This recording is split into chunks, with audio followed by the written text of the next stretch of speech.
दोस्तों, मैं हूं राहुल और आप देख रहे हैं मिशन कंपटीशन। दोस्तों बीपीएसएससी इसी पैटर्न पे हमारा ये जो सेट है चलाया जा रहा है। टोटल 100 क्वेश्चन आपको इस सेट में दिए जाते हैं और जो है इसके पहले टोटल 3 सेट आपके लिए प्रोवाइड करवा दिया गया। अगर आपने नहीं देखा है जाके देखिए।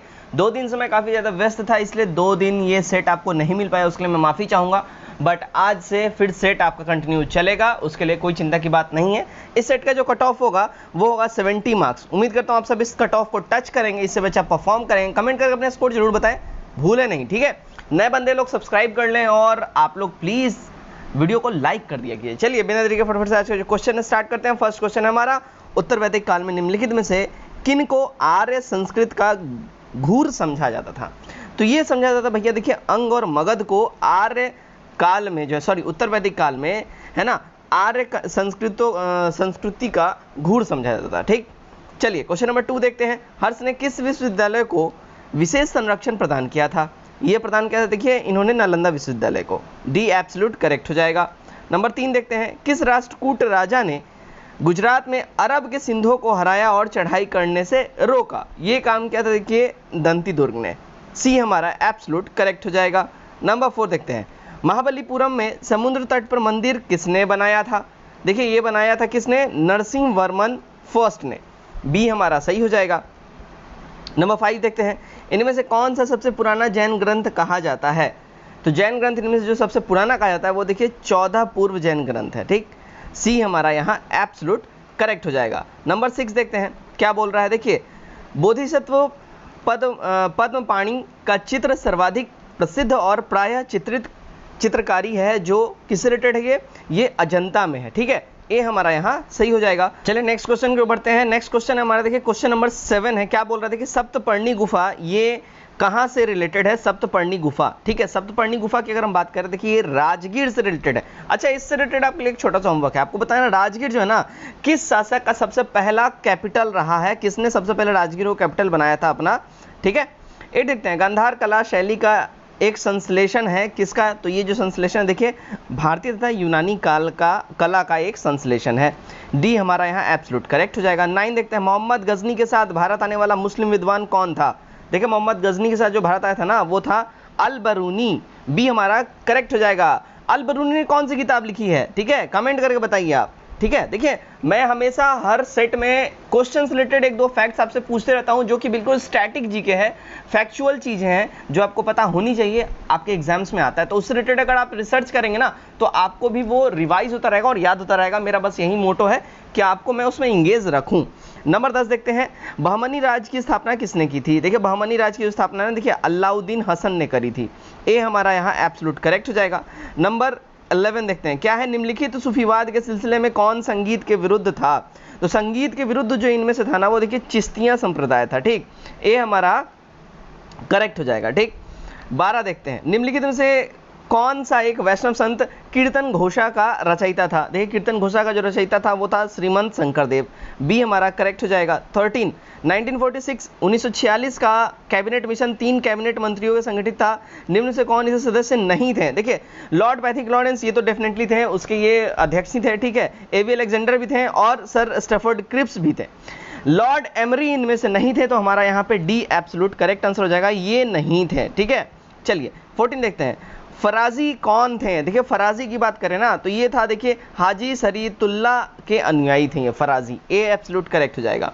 15 देखते हैं। वह व्यक्ति जिसने 14 अप्रैल 1919 को दिल्ली की जमा मस्जिद के प्रवचन मंच से हिंदू मुस्लिम एकता पर भाषण दिया था, तो ये ऐसा काम किया था देखिए स्वामी सहजानंद ने। डी हमारा सही हो जाएगा। आगे बढ़ते हैं। 16 नंबर देखते हैं। गांधी जी का प्रसिद्ध दांडी मार्च किसके संबंधित था? तो इनका जो दांडी मार्च था वो था देखिए सविनय अवज्ञा आंदोलन से रिलेटेड था। ठीक है, सी सही हो जाएगा। 17 देखते हैं। निम्न में से कौन देश बंधु के नाम से प्रसिद्ध है? देखिए देश बंधु के नाम से है ना चित्तरंजन दास जी प्रसिद्ध हैं। बी हमारा सही हो जाएगा। नंबर 18। महात्मा गांधी धड़साना नामक गोदाम पर कांग्रेस कार्यकर्ताओं के धावे के समय कहाँ थे? तो उस समय महात्मा गांधी यरवदा जेल में बंद थे। ए करेक्ट हो जाएगा। 19। पूना समझौता का उद्देश्य क्या था? देखिए पूना समझौता का जो मेन रीजन था ना वो क्या था? दलित वर्गों को प्रतिनिधित्व दिलाना। ठीक है, किन के बीच हुआ था? तो पूना समझौता गांधी जी और BR अम्बेडकर के बीच में हुआ था। अच्छा, इससे रिलेटेड एक और फैक्ट बताता हूँ। पूना समझौता गांधी जी और अम्बेडकर जी के बीच तो हुआ था, लेकिन पूना समझौता पे गांधी जी ने साइन नहीं किया था, ठीक है। उनके तरफ से किसने साइन किया था, आपको कमेंट करके बताना है। नहीं बता पाए, कल मैं तो बताऊंगा ही बताऊंगा। चलिए 20 देखते हैं। 1922 में गया के इंडियन नेशनल कांग्रेस के अधिवेशन के अध्यक्ष कौन थे? तो गया के इंडियन नेशनल कांग्रेस के अधिवेशन के जो अध्यक्ष थे उनका नाम है देखिए चित्तरंजन दास। ए हमारा करेक्ट हो जाएगा 1922 में। 31 दिसंबर 1929 को अर्धरात्रि में भारतीय राष्ट्रीय ध्वज को किसने फहराया था? तो ऐसा किया था किसने? पहले ऑप्शन देखते हैं, मोतीलाल नेहरू, डॉक्टर राजेंद्र प्रसाद हैं, और उसके बाद इधर देखें महात्मा गांधी और जवाहरलाल नेहरू हैं। करेक्ट जो हमारा हो जाएगा देखिए जवाहरलाल नेहरू हो जाएगा, ठीक है। इन्होंने ही अर्धरात्रि को यानी कि आधे रात को 31 दिसंबर 1929 को है ना ध्वज फहराया था, ठीक है। चलिए 22 नंबर देखते हैं। भारतीय राष्ट्रीय कांग्रेस के किस वार्षिक सत्र में पूर्ण स्वराज क्या संकल्पना अपनाया गया? तो ये अपनाया गया था देखिए लाहौर अधिवेशन में। कब? 1928, ठीक है। चलिए आगे बढ़ते हैं। 23 नंबर, तथाकथित ब्लैक होल यानी कि काल कोठरी, ठीक है, काला कोठरी का एक तरफा विवरण हमें किससे प्राप्त होता है? ये एक तरफा विवरण किसने दिया है? देखिए हॉलवेल, इसी ने ये एक तरफा, क्योंकि यही इनमें से बच गया था, ये बचा था, तो इसी ने सारा विवरण का बयां करा था, ठीक है। 24 देखते हैं। सिराजुद्दौला द्वारा सन 1956 में अपने अधिकारों में करने के बाद किस नगर का नाम बदलकर अली नगर कर दिया गया? तो ऐसा काम इसने किया था देखिए कलकत्ता के लिए। सी करेक्ट हो जाएगा। 25 प्रथम आंग्ला मैसूर युद्ध 1766 से 69 में कौन विजय हुआ? तो इसमें विजय हुआ देखिए हैदर अली। बी करेक्ट हो जाएगा। 26 अरावली श्रेणी की अनुमानित आयु कितनी है? अरावली श्रेणी की अनुमानित आयु अगर बात की जाए तो 570 मिलियन ईयर्स आंका जाता है। सी करेक्ट हो जाएगा। नंबर 27 देखते हैं। निम्नांकित युगों में से किसका सुमेल सही नहीं है? तो जो इनमें सुमेल जिनका सही नहीं है अगर हम बात करें तो इसमें सही नहीं है देखिए भोर घाट हिमाचल प्रदेश, ये यहाँ पे रॉन्ग है, बाकी सारे स्टेटमेंट सही हैं। बॉमडिला अरुणाचल प्रदेश, नाथुला सिक्किम और पालघाट केरल एब्सोल्यूट करेक्ट हो जाएगा। 28 संघ राज्य क्षेत्र पुडुचेरी की सीमा किसके साथ नहीं लगती है? तो इसकी सीमा जो है ना देखिए कर्नाटका के साथ नहीं लगती है। सी हमारा सही हो जाएगा। बाकी आंध्र प्रदेश, केरल और तमिलनाडु इसके साथ पुडुचेरी की सीमा लगती है। नेक्स्ट देखते हैं 29 कुल आबादी में जनजातीय आबादी का अधिकतम प्रतिशत कहाँ है? ठीक है, तो ये कहा जाता है देखिए नागालैंड में, ठीक है। तो कुल आबादी में जनजातीय आबादी यानी कि हमारे इंडिया में अगर 131 करोड़ लोगों की अभी करंट आबादी है, इसमें सबसे ज़्यादा जनजातीय आबादी नागालैंड में है। ये हमारा सही हो जाएगा। 30 गंधक उत्पादन में कौन सा राज्य अग्रणी है? तो ये तमिलनाडु है। ए एब्सोल्यूट करेक्ट हो जाएगा। 31 सह्याद्री पर्वत स्थित कहाँ है? सह्याद्री पर्वत जो है ना देखिए ये महाराष्ट्र में स्थित है। डी एब्सोल्यूट करेक्ट हो जाएगा। 32 भारत में पाई जाने वाली खादर एवं बांगर किस प्रकार की मिट्टी है? ठीक है, खादर और बांगर की बात करें किस प्रकार की मिट्टी है? देखिए ऑप्शन से जलोढ़ मिट्टी, फिर रेगू, लेटराइट और लाल पीली मिट्टी। तो करेक्ट जो हमारा हो जाएगा देखिए भारत पाई जाने वाली जो खादर और बांगर प्रकार की जो मिट्टियाँ होती है ये जलोढ़ मिट्टी का किस्म है। ये हमारा करेक्ट हो जाएगा। नंबर 33 देखते हैं। सूरत किस नदी किनारे बसा है? देखिए सूरत जो है ना, सूरत बसा हुआ है ताप्ती नदी किनारे। सी हमारा एब्सोल्यूट करेक्ट हो जाएगा। 34 सोमपेंस कहाँ के आदिवासी लोग हैं? तो देखिए सोमपेंस जो है ना ये निकोबार के आदिवासी लोग हैं। बी हमारा बिल्कुल ही सही हो जाएगा। ठीक। 35 भारत का वह अभयारण्य है जिसमें सबसे अधिक हाथियों की संख्या पाई जाती है, कहाँ है? तो ये है Kaziranga, right. B absolute correct हो जाएगा। 36 निम्नलिखित फसलों में से किसे हरित क्रांति का सर्वाधिक लाभ उत्पादन एवं उत्पादकता यानी प्रोडक्शन एंड प्रोडक्टिविटी दोनों में हुआ? तो ये हुआ है देखिए किसमें? तो ऐसा हुआ है देखिए गेहूं में। डी हमारा एब्सोल्यूट करेक्ट हो जाएगा। 37 देखते हैं। निम्नलिखित में से किस नदी के तट पर बद्रीनाथ का प्रसिद्ध मंदिर स्थित है? बद्रीनाथ का जो प्रसिद्ध मंदिर जहाँ स्थित है वो है देखिए अलकनंदा के तट पर। ए हमारा बिल्कुल ही सही हो जाएगा। नेक्स्ट देखते हैं क्वेश्चन नंबर 38 मानस नदी किस नदी का उपनदी है? देखिए मानस नदी जो है ना, ये मानस नदी जो है ये ब्रह्मपुत्र की उपनदी है। डी एब्सोल्यूट करेक्ट हो जाएगा। चंद्र ग्रहण कब होता है? चंद्र ग्रहण जो है ना देखिए अगर इसकी हम बात करें जब पृथ्वी सूर्य और चंद्रमा के बीच आ जाती है उस समय चंद्र ग्रहण होता है। नेक्स्ट देखते हैं क्वेश्चन नंबर 40 निम्नलिखित में से कौन सी चट्टान में जीवाश्म नहीं पाए जाते हैं? इनमें जो जीवाश्म जिसमें नहीं पाए जाते उसकी हम बात करें वो देखिए ग्रेनाइट चट्टान में। बी एब्सोल्यूट करेक्ट हो जाएगा। 41 भारत में त्रिस्तरीय पंचायती राज व्यवस्था की सिफारिश किसने की थी? तो ये सिफारिश कर रहा था देखिए बलवंत राय मेहता समिति ने। कब किया था कमेंट करके बताइए, विच ईयर, ईयर आपको बताना है किस ईयर में ये सिफारिश किया गया था। नेक्स्ट 42, उपराष्ट्रपति को पदच्युत करने के संबंध में, है ना, प्रस्ताव प्रस्तुत किया जा सकता है कैसे? तो ये प्रस्ताव प्रस्तुत किया जा सकता है राज्यसभा में, बी हमारा करेक्ट हो जाएगा। और अगर यहीं हम बात करें कि अगर राष्ट्रपति की बात होती, प्रेसिडेंट की बात होती, तो किसी भी सदन में आप प्रस्ताव पेश कर सकते थे। 43, लोकसभा के प्रथम अध्यक्ष कौन थे? ऑप्शंस है मावलंकर जी, हुकुम सिंह, बीडी जत्ती, बीवी गिरी। करेक्ट जो हमारा हो जाएगा देखिए मावलंकर, ठीक है, यानी कि जीवी मावलंकर, ए हमारा करेक्ट हो जाएगा। चलिए 44 देखते हैं, भारतीय संविधान की उद्देशिका में संशोधन कब किया गया? देखिए भारतीय संविधान की उद्देशिका में संशोधन की अगर हम बात करें, ये हुआ था देखिए 42वां संविधान संशोधन, इसी के द्वारा भारतीय संविधान की उद्देशिका में संशोधन किया गया था। नेक्स्ट क्वेश्चन देखिए, क्वेश्चन नंबर 45, राष्ट्रपति राष्ट्रीय आपातकालीन घोषणा कर सकता है किस आधार पर? देखिए 3 तरीके से राष्ट्रपति जो है ये इमरजेंसी का अनाउंसमेंट कर सकता है। एक होता है नेशनल इमरजेंसी, एक होता है कॉन्स्टिट्यूशनल इमरजेंसी और एक होता है फाइनेंशियल इमरजेंसी। ये लगाया जाता है आर्टिकल 352 के तहत, ये लगाया जाता है आर्टिकल 356 के तहत और ये लगाया जाता है आर्टिकल 360 के तहत। यहाँ पे आपने ये सारा स्ट्रक्चर पढ़ा 3 आर्टिकल का, ठीक है। ये बाह्य आक्रमण के आधार पे युद्ध वगैरह जो होता है, जैसे कि 1962 और 72 के आसपास जो लगाया गया था, जो पाकिस्तान से युद्ध हुआ था उस टाइम में लगा था। दूसरा होता है देखिए ये होता है कॉन्स्टिट्यूशनल फेलियर पे, जो प्रेसिडेंट रूल लगाया जाता है राज्यों में, तो यहाँ पे ये कॉन्स्टिट्यूशनल इमरजेंसी होता है। और एक होता है फाइनेंशियल इमरजेंसी। देखिए ये दोनों इमरजेंसी तो लग चुके हैं और ये वाला तो बहुत बार, ये तो 100 से भी ज़्यादा बार लग चुका है। ये अब तक 5-6 बार, आई थिंक 3-4 बार, 3 बार तो पाकिस्तान से, 1 बार चाइना से, मतलब 3-4 बार ये इमरजेंसी लग चुका है, ठीक है। लेकिन ये वाला आज तक कभी भी नहीं लगा, यानी फाइनेंशियल इमरजेंसी आर्टिकल 360 के तहत, ठीक है। तो बस समझ लीजिए कि ये जो है ना तीनों के आधार पे, ऊपर वर्णित सभी कारणों के आधार पे, यानी हथियारबंद विद्रोह के आधार पे, बाह्य आक्रमण के आधार पे और युद्ध के आधार पे, इन तीनों के आधार पे इमरजेंसी लगा सकता है राष्ट्रपति। 46 देखते हैं, उच्च न्यायालय के सेवानिवृत्त जज को पेंशन कहाँ से दी जाती है? तो इनको जो पेंशन मिलता है ना, ये भारत की संचित निधि से मिलता है, ए करेक्ट हो जाएगा। 47 देखते हैं, अनुसूचित जाति और अनुसूचित जनजाति के लिए एक राष्ट्रीय आयोग गठित करने का प्रावधान संविधान के किस अनुच्छेद के अंतर्गत किया गया है? तो ये किया गया भैया देखिए 338 और 338 ए के तहत, ए करेक्ट हो जाएगा। 48, निम्न में से कौन एक भारत संघ का सहयोगी राज्य था जिसे बाद में भारतीय संघ का पूर्ण राज्य बनाया गया? तो ये था कौन? सिक्किम था ये, ठीक है, बी हमारा सही हो जाएगा। चलिए नेक्स्ट देखते हैं, क्वेश्चन नंबर 49 देखते हैं, निम्नलिखित में से किसको संविधान द्वारा मौलिक अधिकारों के संरक्षण की शक्ति दी गई है? तो ये शक्ति दी गई है देखिए सर्वोच्च न्यायालय एवं उच्च न्यायालय, यानी कि सुप्रीम कोर्ट और हाई कोर्ट, ठीक है। सुप्रीम कोर्ट कौन? आर्टिकल 32 के तहत इनको मिला हुआ है और हाई कोर्ट 226 के तहत, ठीक। चलिए ये वाला आर्टिकल अगर मैं, मतलब शायद मुझे ऐसा लग रहा है मैं यहाँ पे कुछ इस आर्टिकल में मिस कर रहा हूँ, अगर मैंने ये आर्टिकल यहाँ पे गलत लिख दिया है हाई कोर्ट से रिलेटेड, तो कमेंट करके आप जरूर मेरे को करेक्ट करें अगर गलत है तो। 50 देखते हैं, राज्यसभा द्वारा संविधान के अनुच्छेद 249 के अंतर्गत पारित संकल्प जिसके द्वारा संसद को राज्य सूची के विषय पर राष्ट्रपति में विधि निर्मित करने का अधिकार दिया गया है, हो प्रवृत्त रहेगा, ये किससे रिलेटेड हो जाएगा? तो ये देखिए 1 वर्ष से अधिक नहीं हो सकता है, सी हमारा एब्सोल्यूट करेक्ट हो जाएगा।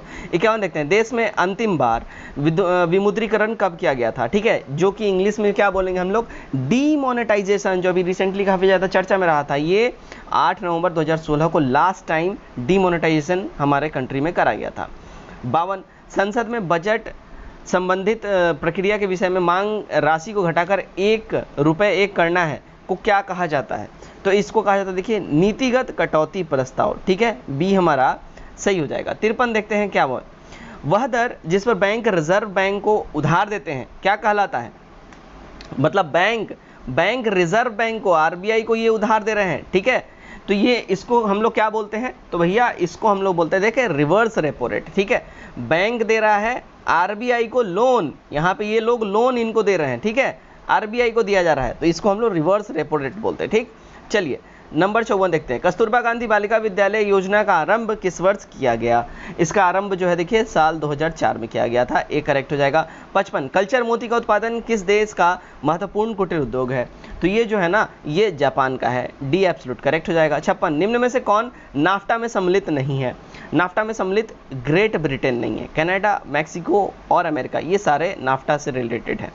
57 देखते हैं, नेक्स्ट 57, भारतीय अर्थव्यवस्था में वैश्वीकरण का क्या मतलब है, क्या अर्थ है? तो इसका मतलब है दूसरे देशों के साथ आर्थिक संबंधों पर लगे प्रतिबंधों को यथासंभव कम से कम करना, सी हमारा एब्सोल्यूट करेक्ट हो जाएगा। 58, भारत में सर्वाधिक जनसंख्या घनत्व संबंधित है कहाँ? तो सर्वाधिक जनसंख्या घनत्व जो है देखिए औद्योगिक क्षेत्रों में है, ए हमारा बिल्कुल ही सही हो जाएगा। 59 देखते हैं, 2011 की जनगणना के आधार पर किस राज्य में मुस्लिम आबादी सबसे ज़्यादा है? तो सबसे ज़्यादा मुस्लिम आबादी है देखिए उत्तर प्रदेश में, सी एब्सोल्यूट करेक्ट हो जाएगा।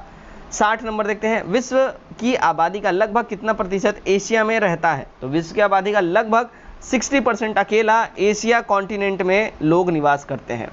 नेक्स्ट 61, फोटोग्राफी प्लेट को विकसित करने में क्या इस्तेमाल किया जाता है? फोटोग्राफी प्लेट को विकसित करने में देखिए सोडियम थायोसल्फेट उपचयक की भांति उपयोग होता है, यानी कि ए हमारा यहाँ सही हो जाएगा।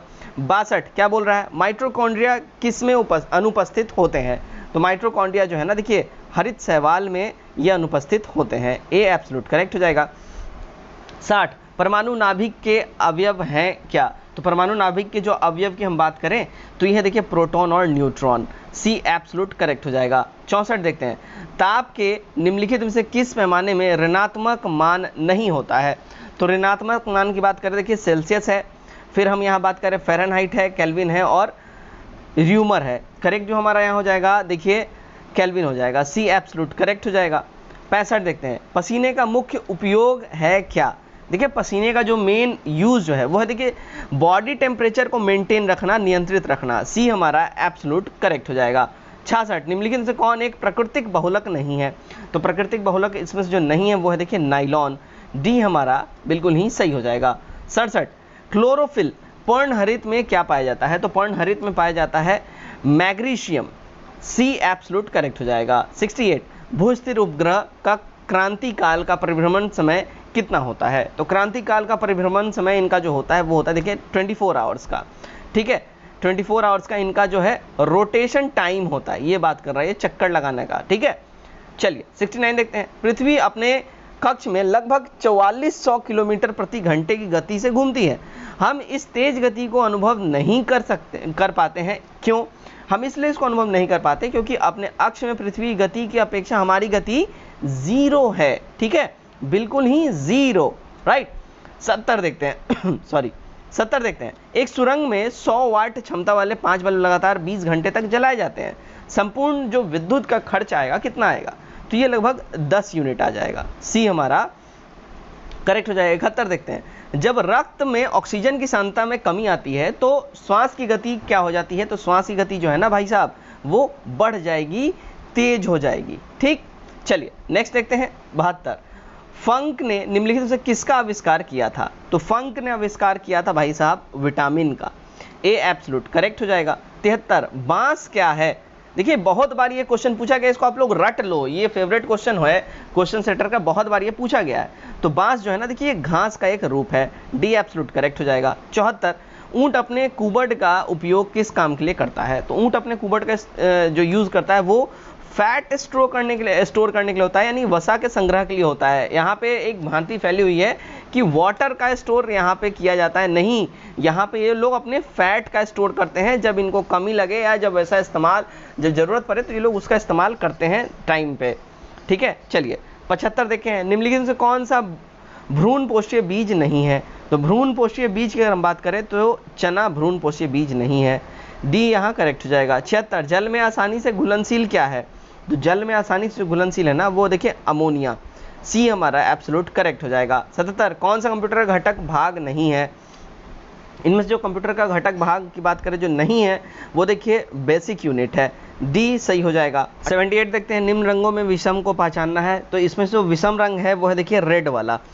हरा, भूरा और पीला ये सारे सम रंग हैं और रेड जो है यहाँ पे विषम है, तो सी हमारा यहाँ पे करेक्ट हो जाएगा। नेक्स्ट देखते हैं 79, निम्नलिखित से कौन सा रंग का मिश्रण दिन और रात के समय सर्वाधिक सुविधाजनक होता है? तो सबसे ज़्यादा सुविधाजनक दिन रात में जो होता है वो रेड और ग्रीन होता है। डी हमारा सही हो जाएगा। 80, निम्नलिखित में से कौन सी तरंगे ध्रुवित नहीं की जा सकती हैं? तो इसमें ध्रुवित तरंगे नहीं की जा सकती वो है एक्स किरणें, प्रकाश किरणें ऑप्शन है हमारे, उसके बाद ध्वनि तरंगे और रेडियो तरंगे। देखिए करेक्ट हो जाएगा, देखिए हमारा सी वाला हो जाएगा, ध्वनि तरंगे, इनको ध्रुवित नहीं किया जा सकता है, सी एब्सोल्यूट करेक्ट हो जाएगा। 81, बीबीसी वर्ल्ड हिस्ट्रीज मैगजीन में हाल ही में किसने दुनिया का सर्वाधिक महानतम नेता चुना है? किसे दुनिया का सर्वाधिक महान नेता चुना है, सॉरी, करेक्ट हो जाएगा। देखिए महाराजा रंजीत सिंह को, बी एब्सोल्यूट करेक्ट हो जाएगा। ठीक। 82, वंदे भारत मिशन का क्या लक्ष्य है? देखिए वंदे भारत मिशन का जो लक्ष्य है वो है दुनिया भर में फंसे भारतीयों को देश में वापस लाना, बी हमारा एब्सोल्यूट करेक्ट हो जाएगा। कोविड-19, अभी कोविड-19 दौर में इसको चलाया गया था, जो बाहर जितने भी लोग फंसे हुए हैं उनको यहाँ पे इंडिया वापस लेके आना। 83, निवेश को आकर्षित करने के लिए किस राज्य ने खेल को औद्योगिक दर्जा दिया है? तो खेल को औद्योगिक दर्जा दिया है देखिए मिजोरम ने, डी हमारा बिल्कुल ही सही हो जाएगा। 84, बाल पुस्तक द इकाबाग की लेखक कौन है? तो इसके लेखक की अगर हम बात करें तो इसके लेखक है देखिए जेके रॉलिंग जी, सी हमारा करेक्ट हो जाएगा। 85, केंद्र सरकार ने 2020-21 के लिए राज्यों की उधार की सीमा 3% से बढ़ाकर कितना कर दिया है? तो इनकी उधार की सीमा जो है ना 3% बढ़ा के 5% कर दिया गया है, बी हमारा सही हो जाएगा। 86 देखते हैं क्या बोल रहा है, देखिए चार धाम परियोजना के तहत निम्न में से किस सुरंग का उद्घाटन 26 मई 2020 को वीडियो कॉन्फ्रेंसिंग के माध्यम से केंद्रीय मंत्री नितिन गडकरी द्वारा किया गया? तो ये किया गया है देखिए चंबा सुरंग का, ए हमारा बिल्कुल ही सही हो जाएगा। 87, जनवरी 2020 में प्रक्षेपित संचार उपग्रह GSAT-30 निम्नलिखित में से किसका स्थान ये लेगा? तो ये स्थान लेगा इनसैट 4A का, ठीक है, इनसैट 4A का ये स्थान लेगा। 88, निर्यात संगठन के मई 2020 में जारी रिपोर्ट के अनुसार भारत के निर्यात में कितनी गिरावट आई है? तो भारत के निर्यात में जो है ना देखिए 20% का डिप्रिसिएशन देखा गया है, बी करेक्ट हो जाएगा। 89, भारत सरकार द्वारा प्रारंभ किए गए आयुष आधारित शोध कार्य आयुर्वेदिक हस्तक्षेप में किसकी तुलना हाइड्रोक्लोरोक्विन से की जाएगी? तो हाइड्रोक्लोरोक्विन से जो इसका जो किया जाएगा तुलना वो है देखिए अश्वगंधे का, ए हमारा सही हो जाएगा। 90, संयुक्त राष्ट्र सुरक्षा परिषद में कितने सदस्य होते हैं? तो इसमें टोटल जो है ना देखिए 15 सदस्य होते हैं, ठीक है, सी हमारा सही हो जाएगा। 91, वेल्थ ऑफ नेशन किसकी रचना है? देखिए वेल्थ ऑफ नेशन की अगर हम बात करें ये रचना है किसकी? तो एडम स्मिथ की, सी सही हो जाएगा। 92, बोफोर्स घोटाले का पर्दाफाश करने के लिए कौन सा अभियान चलाया गया था? तो ये अभियान चलाया गया था ऑपरेशन लोटस, बोफोर्स घोटाले का पर्दाफाश करने के लिए ऑपरेशन लोटस चलाया गया था, राइट। चलिए 93 नंबर देखते हैं क्या है, गांधी जी नोबेल पुरस्कार के लिए कितनी बार नामित किए गए? तो गांधी जी नोबेल पुरस्कार के लिए देखिए टोटल 5 बार इनको नामित किया गया है, ठीक है। नेक्स्ट देखते हैं 94, देशेज का मुख्यालय कहाँ स्थित है?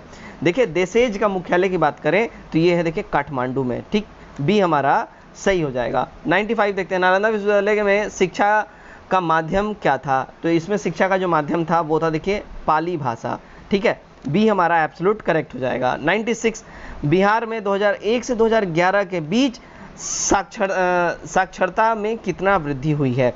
ठीक है, तो साक्षरता में जो इसमें वृद्धि का हम बात करें ऑप्शंस देख लेते पहले, 10.8%, 14.8%, 16.8% और 18.8%। करेक्ट इसका आंसर हो जाएगा देखिए 10.8% हमारा आंसर हो जाएगा, ए एब्सोल्यूट करेक्ट हो जाएगा। 97 देखते हैं, 1929 में दिल्ली सेंट्रल लेजिस्लेटिव असेंबली में भगत सिंह के साथ बम फेंकने वाले बटुकेश्वर दत्त ये कहाँ के निवासी हैं? देखिए इनकी अगर हम बात कर लें तो ये निवासी हैं देखिए पटना के, ए हमारा सही हो जाएगा, ठीक है। 98 देखते हैं, बिहार में कहाँ पुरातात्विक संग्रहालय की स्थापना की गई है? देखिए बिहार में पुरातात्विक संग्रहालय की बात करें तो ये है देखिए नालंदा में, बोधगया में, ठीक है, और वैशाली में भी, तो यहाँ पे इनमें से एक से अधिक हो जाएगा, ई हमारा सही हो जाएगा। नेक्स्ट देखते हैं 99, बिहार में सरकारी कार्यालयों में सप्ताह में 5 दिन का कार्य प्रारंभ हुआ था, ये कब हुआ था? देखिए ये जो है ना प्रारंभ हुआ था 2 जनवरी 2007 से, सी हमारा सही हो जाएगा। आज का हमारा आखिरी क्वेश्चन देखते हैं, क्वेश्चन है 100 ग्रिड 2020 रिपोर्ट के अनुसार विश्व में 2019 में कितने लोग विस्थापित हुए? तो अगर विश्व की बात करें लोग विस्थापित होने की संख्या वो है 33.5 मिलियन, बी हमारा यहाँ पे एब्सोल्यूट करेक्ट हो जाए। तो गाइज ये था हमारा आज का सेट नंबर 4 जिसमें 100 क्वेश्चन आपने देखे। कट ऑफ इसका था 70 नंबर। उम्मीद करता हूँ आपने इसको टच किया होगा। नए लोग चैनल सब्सक्राइब करें और जो लोग हमारे साथ रेगुलर जुड़ते हैं वो वीडियो को जरूर लाइक करें और शेयर डेफिनेटली करिए दोस्तों, शेयर करते रहिए, ठीक है। चलिए आज की इस वीडियो में बस इतना ही। Till then take care, bye bye and God bless you all.